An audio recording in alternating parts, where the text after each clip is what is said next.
This is SASH Plus. It's the work that we're doing in conjunction with Virginia Mason Institute. And this is the report out. So this is the very first one of these from the very first piece of work, which I think has been 5 days. Yeah.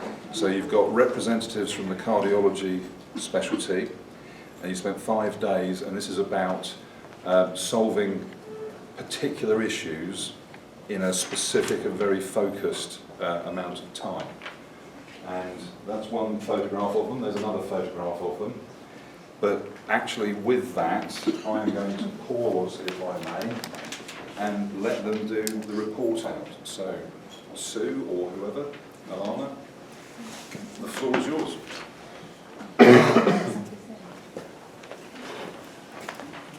So our report out will be 15 minutes, and each team member will have about a minute to talk.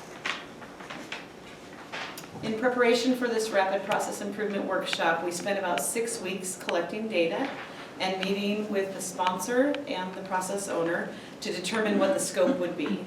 And so our scope was the right patient, the right bed. Our scope was from the time that the patient is in the emergency department and gets that referral for cardiology until the time that they are in a cardiology bed on Homewood. There were many different defects in the current state, including long wait times, etc. This is a picture of the team on Monday. We spent all of Monday doing teaching. I spent most of Monday teaching the group about the Virginia Mason production system, or lean, as some of you know it.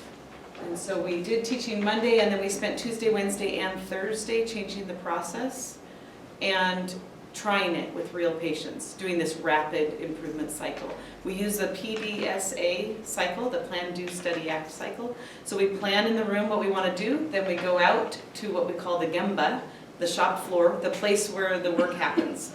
And so that was the ED department, the AMU, as well as Homewood and Angio. So the team's going to tell you our story.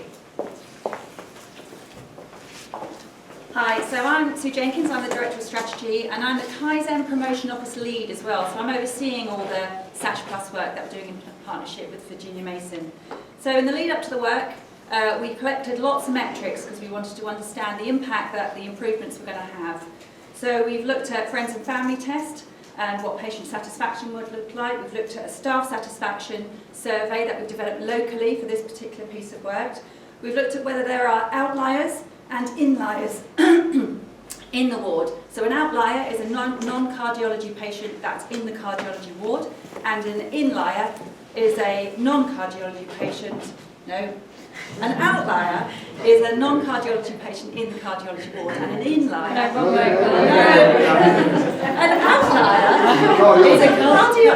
An outlier is a cardiology patient in a non-cardiology bed. And an inlier is a non-cardiology patient in a cardiology bed. Does that make sense?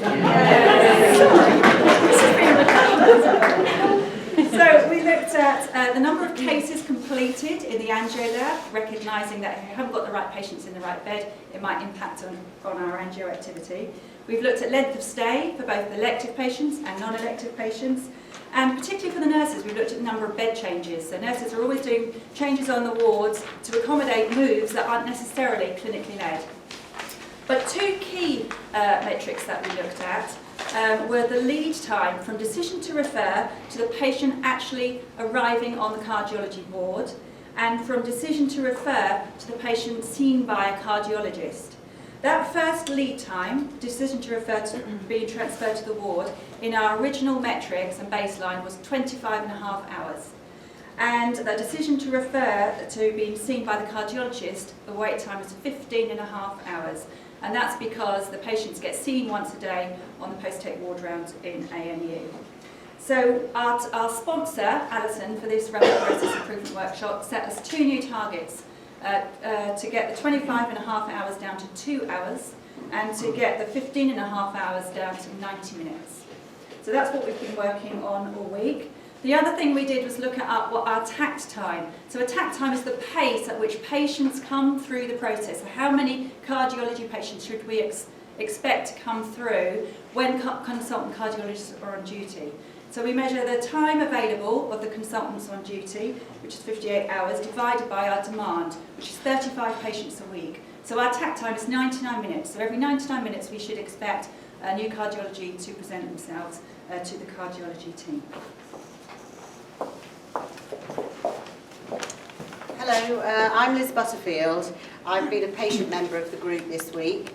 I was invited because I was an inpatient here late last year and went through A&E and AMU. Actually, I was a respiratory patient, so I didn't end up on the cardiology ward, quite rightly. But I was invited along to give a patient perspective. This is the value stream map, which shows the current state of the process and some of the areas needing improvement. The clouds along the top show some of the problems, some of the things that need fixing. From a patient perspective, some of these are particularly unsettling, such as multiple bed changes and up to 24-hour delay from referrals being seen by a cardiologist. I can assure you, as a patient, you don't want to be an inlier or an outlier either, and frustrating as they are for the staff, you know, I think we all know that that possibly affects length of stay and the speed of appropriate care. Concerned about long waiting times that you can see on that chart and the large number of people that get involved in the care and the patient journey. Plus also there are cancellations in outpatient angiography due to problems with use of beds and variation in the way that patients end up in cardiology depending on their sort of start point in that journey. Sue mentioned an average of 25.5 hours before being placed in a cardiology bed, and of that 25.5 hours, only 53 minutes is value-added time for the patient, so that's time where the patient is receiving some clinical care of some sort.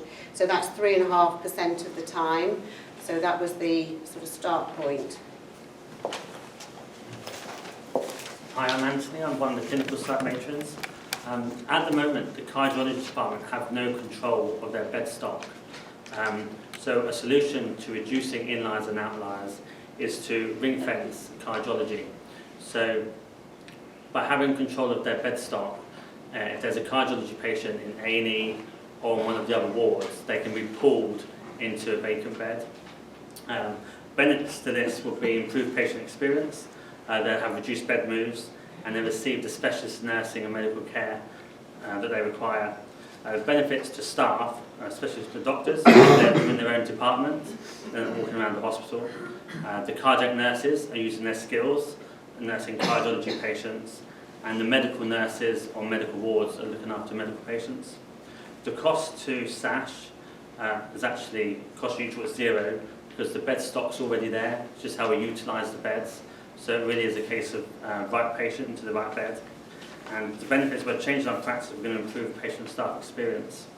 So if we become more efficient in using our beds, inevitably there will be empty beds in the cardiology department. So in an ideal world, they'd stay empty. But as the hospital knows, we're often on red alert or black escalation status. So just like the stroke beds and the knock beds, it'd be risk assessed with the on-call general manager as to when they'd be used.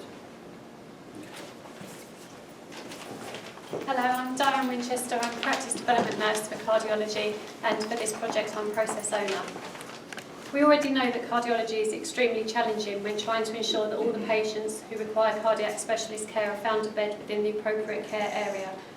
The addition now of a rapid assessment and admission process will undoubtedly increase the need for accessible beds. To achieve our goal of patients being in cardiology beds within 2 hours from decision to refer, we have identified that alongside bed ring fencing, a cardiology bed coordinator is vital to our success. The purpose of this coordinator will be to ensure that our patients are admitted to the right bed at the right time, the first time, and to ensure that there is always a bed available to receive a new admission from whatever route they arrive in a timely and efficient manner. We have examined the scope of this job role and have decided that it should be a senior nurse from within cardiology who will also be the rapid assessment nurse. They are well positioned to know what patient movement is predicted within the clinical areas and also will be directly in touch with the new patient activity coming into the department. The role is very focused upon pulling patients into the department rather waiting for them to be pushed in from AMU and A&E. And this will not only significantly shorten the patient's journey to their cardiology bed, but will also provide continuity in care and a far better patient experience. We have identified the coordinator's key responsibilities and from this have developed a standard process description of their daily work which will be used to guide the new coordinator as we move forward. We expect that over time, as we develop our plans, this will adapt to the changing needs which we may encounter. We're delighted this week to have already some new tools in place to assist with this role going forward, including the new whiteboard format, which Rosie will talk about in just a minute. We've also considered some more simple requirements that the coordinator will need, including a bed plan document to aid information collection between clinical areas on the bed state. And we've also obtained a dedicated bleep for the coordinator specialist nurse to facilitate prompt communication for bed coordination and for rapid assessment calls. Hello, my name is Rosie. I'm a staff nurse on our cardiology department. From the idea forms that we generated, it became clear that communication was a significant issue within the MDT and the wider hospital team. The ward staff only meet at the beginning of the day with no further opportunity to regroup. The site team, matron and service managers would follow down one after another to ask the same questions, taking the nurse in charge away from patient care or the ward round. Also, therapies had no input with the medical team as we had no MDT meeting. To rectify this, we have introduced the ward huddle. This 10-minute brief includes the ward staff, therapies, consultant of the week and the pharmacist to highlight discharges, pending discharges and any additional input from the team. Evaluations forms were given out to all that attended and feedback was largely positive. Further to this, we discussed the need for a manual whiteboard which would be a visual aid to show discharges and potential so that the site team could see our movement without the need to interrupt staff. We were then pointed in the direction of Elaine Hextall, who with the help of Ben Emily developed a new system that has been linked with Cerner to enable them to see their inliers, outliers, discharges, EDS and the ED bedboard. We have now adopted this new system which we have now live on the ward. The site team and cardiac coordinator will eventually be able to view and access this system from the ops centre and certain other computers within the trust. We acknowledge the need to address our MDT room, which was cramped, claustrophobic and disorganised. Using the principles of 5S, which you should be able to see, we have now been able to start reorganising this space to ensure a more effective work area. Hello, my name is Chabadi Osegi, one of the ED consultants and hopefully a valuable member of this team.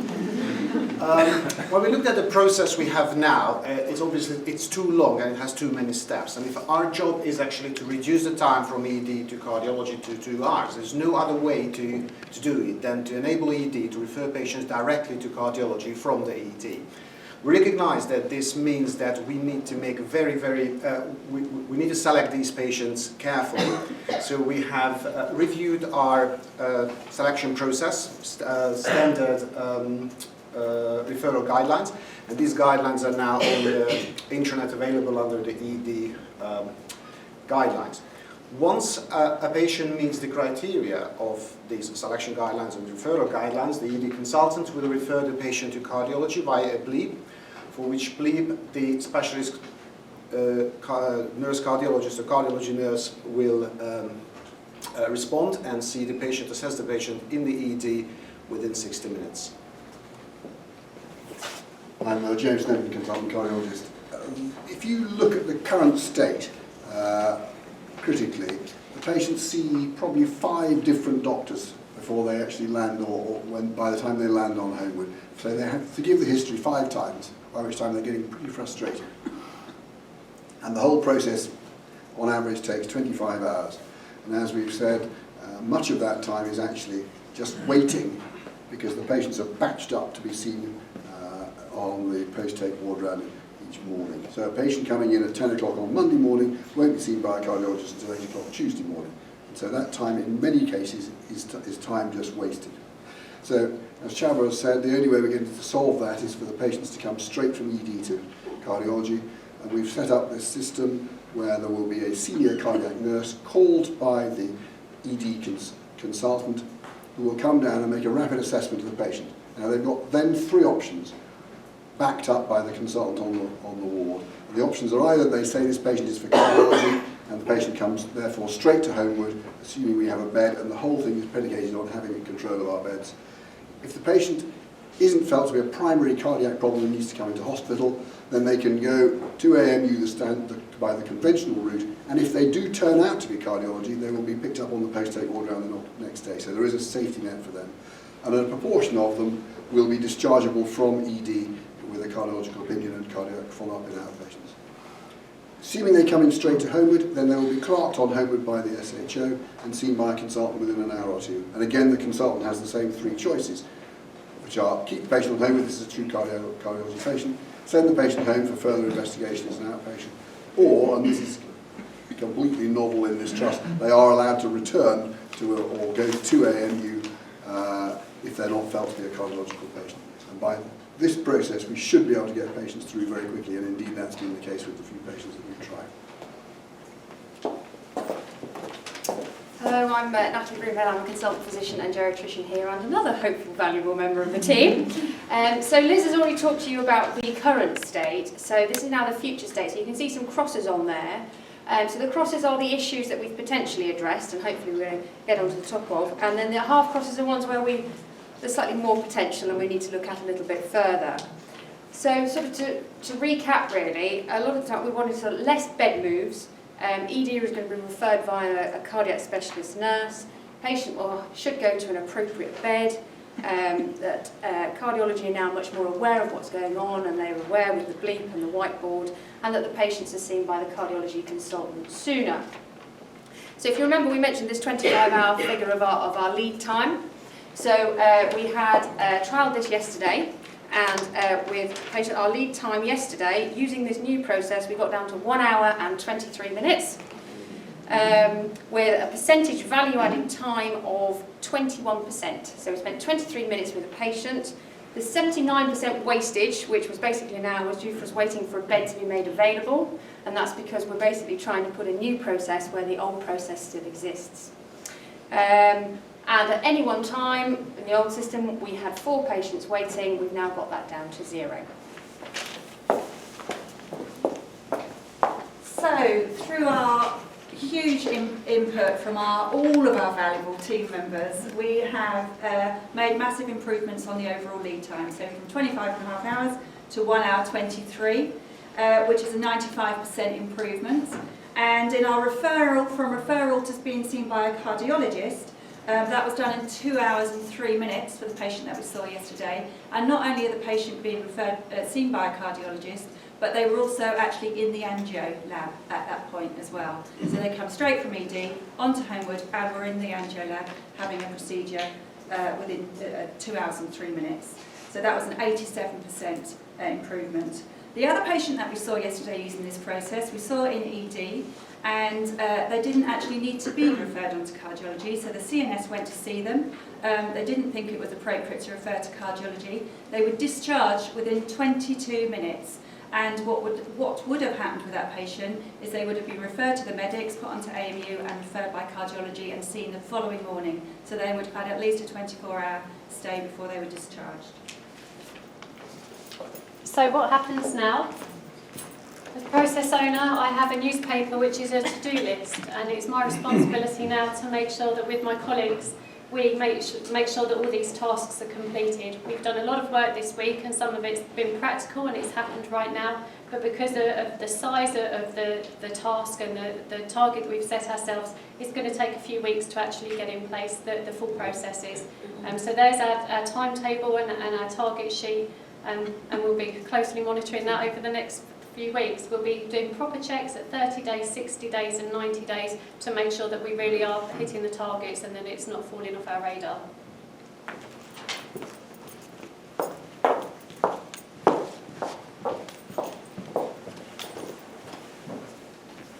We had several lessons we learned this week. One of the big lessons was how much time and how much information we give to our home team. That home team is the people who are still working. Right, working with the patients and making sure we inform them as much as possible what's going on. We know that we also learned that we had each area represented on our team, as you can tell, and this was the first time of really working together and seeing each other's, what we call gemba, each other's shop floor, each other's area. One of the other key learnings was to empower the staff and really share information. So sharing that information on the whiteboard, on the electronic board. This event really did rapid change, so 5 days, getting done what we could do in 5 days versus taking a committee and spending a long amount of time to get it done. Here's our picture of the team. I want to thank Nadine, she couldn't be with us here today. She's the cardiology ward manager. As well as we have a whole list of thank yous for everyone from each of our home teams, all of the cardiology consultants, AMU, emergency department, everyone that's working out there, as well as everyone else whose lives we touched this week, asking questions, came to our open house, all of that. And so with that, I'm going to turn it over to our sponsor. Hello, I'm Alison James. I'm the AD for Medicine and have been the sponsor for this work stream. Firstly, I'd like to really thank the team who've worked the whole week on this. It's been a fantastic week, and as you've heard, they've done some amazing work over the last 5 days. But it is only just, this is the first event we've ever done, and as you can see, we didn't pick an easy topic. We picked quite a challenging one to start with. And one of my roles as a sponsor was to set challenges for the team. And as they've talked to you about, one of the key challenges we set was to reduce that wait for the patient from 25 hours to 2. And we've achieved it. The team have worked hard and have got that down. However, this is only just the start of the whole process. And there's lots more work to do. And we will continue on that work, and the team will be working on it over the next few weeks. And as Diane said, we'll be reporting back to all of you at 30 days and 60 days and 90 days. And after this event, hopefully today, you can have a look around and see all the work that we've put around the room, showing you what they've been doing over the last 5 days and some of the significant changes we've made. There are going to be lots more of these work streams happening, and they've been really great fun. I think everyone would say they've really enjoyed the week. I hope you have, and you can actually see some of the changes that they've made. So if you want to get involved, please do. We have taster sessions happening. The KPO office will tell you all about those ones. So please come and get involved in them, because it's great. You can make a real difference with them and learn some new ways of change.